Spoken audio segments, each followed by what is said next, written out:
भाजपा नेता दिलीप घोष ने टीएमसी सरकार पर बोला हमला।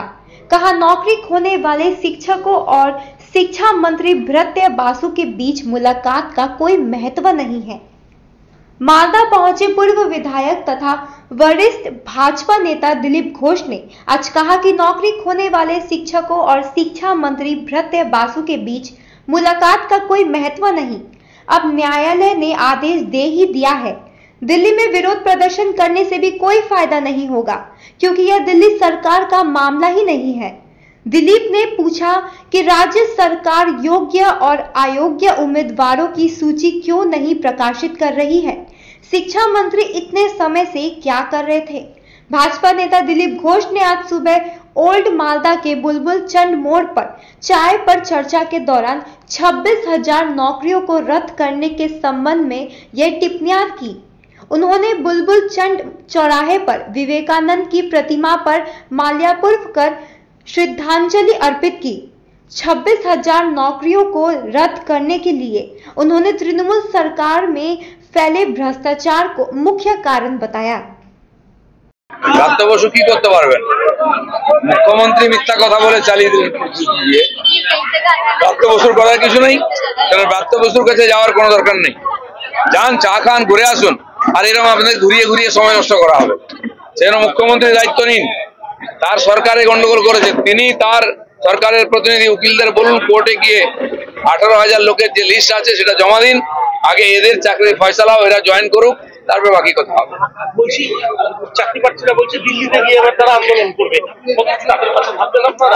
না, আন্দোলন তো ওরা করতেই পারে যে কোনো জায়গায়, অসুবিধা নেই। দিল্লিতে করে কি লাভ হবে? দিল্লি সরকার কি গন্ডগোল করেছে? এখানকার সরকার টিএমসি পার্টি, এখানকার সরকারকে দায়িত্ব নিতে হবে। তারা কোর্টে গেছে, হাইকোর্ট যখন রায় দিল তার বিরুদ্ধে তারা সুপ্রিম কোর্টে গেছিলেন। এই জন্য তাদেরকে এই সুপ্রিম কোর্টে বলতে হবে যে সুবিচার হোক, এই 18,000 যোগ্য প্রার্থীর চাকরি ফিরিয়ে দিন। বলছেন যোগ্য অযোগ্য তালিকা সিবিআই জানে, এসএসসি জানে, রাজ্য জানে। আইন বিশেষজ্ঞরা যদি পরামর্শ দেন তাহলে ওয়েবসাইটে দিয়ে দেবো। না, উনি কি জানেন? তাহলে উনি শিক্ষামন্ত্রী হয়েছেন না, কিছুই জানেন না। সেজন্য ওনার কাছে যাওয়ার দরকার নেই। আমি তো বলছি যে জানে তারা গিয়ে কোর্টে আপিল করুক। রাজ্য সরকার কিছু করবে না। এরাই টাকা খেয়েছে 800 কোটি। এরা চাইছে, এরাই ঘেঁটে দিচ্ছে যাতে যোগ্য অযোগ্য না আলাদা হয়। মমতা ব্যানার্জি একবারও যোগ্য অযোগ্য বলেননি। তারা চান না সমাধান হোক। ওদের চুরির জন্য 8,000 লোকের জন্য 18,000 লোক রাস্তায় বসে গেছে যারা যোগ্য। এই সরকারের উপরে কোনো ভরসা নাই। এদের উপর ভরসা করা মানে সময় নষ্ট করা। আবার আদালতই সমাধান করতে পারে। কোর্ট ঠিক করবে, কোনো উপায় নেই। কারো সরকার যেটা করতে পারে, 18,000 লোকের কাছে তাদের লিস্ট আছে, সেই লিস্ট আপিল করুক কোর্টে গিয়ে যে এই লিস্ট আছে, এটাই যোগ্য প্রার্থী, এদের চাকরি ফেরত দিন। কারণ তাদের চাকরি যাওয়ার কোনো কথা নাই। তারা কোনো চুরি করেনি, অপরাধ করেনি, তারা কেন সাজা পাবে? সাজা পাচ্ছে মমতা ব্যানার্জি সরকার। প্রাপ্ত বলছে যে অনন্তকাল ধৈর্য ধরতে বলছি না, বৈঠক করুন, সরকার কি ভাবে এগোচ্ছে পর্যবেক্ষণ করুন, তারপরে আন্দোলনে যান। না, সরকার হাইকোর্টের রায় পড়ে কি করেছে? সুপ্রিম কোর্টে গেছে। এবার কি ইউএনও তো যাবে? ওরা তো বাঁচার চেষ্টা করছে, নিজের লোকেদের বাঁচাবার চেষ্টা করছে যাতে চুরিটা ধরা না পড়ে। আমারও বক্তব্য তাই। প্রাপ্ত বসুর কোনো করার কিছু নেই। মুখ্যমন্ত্রী দায়িত্ব নিন, মিথ্যা কথা না বলে, প্রতিশ্রুতি না দিয়ে এই 18,000 লোকের চাকরি ফেরত দিন, কোর্টে যান। কর্মক্ষেত্রে না গেলে পজিশন কমে যাবে, ক্লাসে যান, তাতে ক্লাসে গেলে কি আছে? ডকুমেন্ট কোথাও সই করতে পারে না।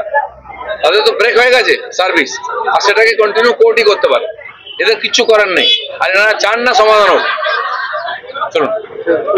पंजाब स्टेट बियर बैसाखी बम्पर पहलो पुरस्कार 6 करोड़ गारंटीड। टिकट को दाम 500 रुपया। ड्रॉ 19 अप्रैल। पहलो पुरस्कार केवल बिक्री भाई का टिकट बाटर। पंजाब सरकार डियर बैसाखी बम्पर 2024 लॉटरी में पहलो पुरस्कार विजेता चंद्रन कांता प्रधान के तपाई हुनुंचे अस्पालिको करोड़पति। Damro's clearance sale is here with 50% off on selected products. Don't miss out. Visit your nearest Damro showroom now. Damro, internationally trusted furniture. Welcome to Ganpati Dwarika Gallery, your world of wonder, where every brick builds a story of growth. With innovative design and world-class amenities, it's a space set to redefine business success. Ganpati Dwarika Gallery, coming soon to Siliguri.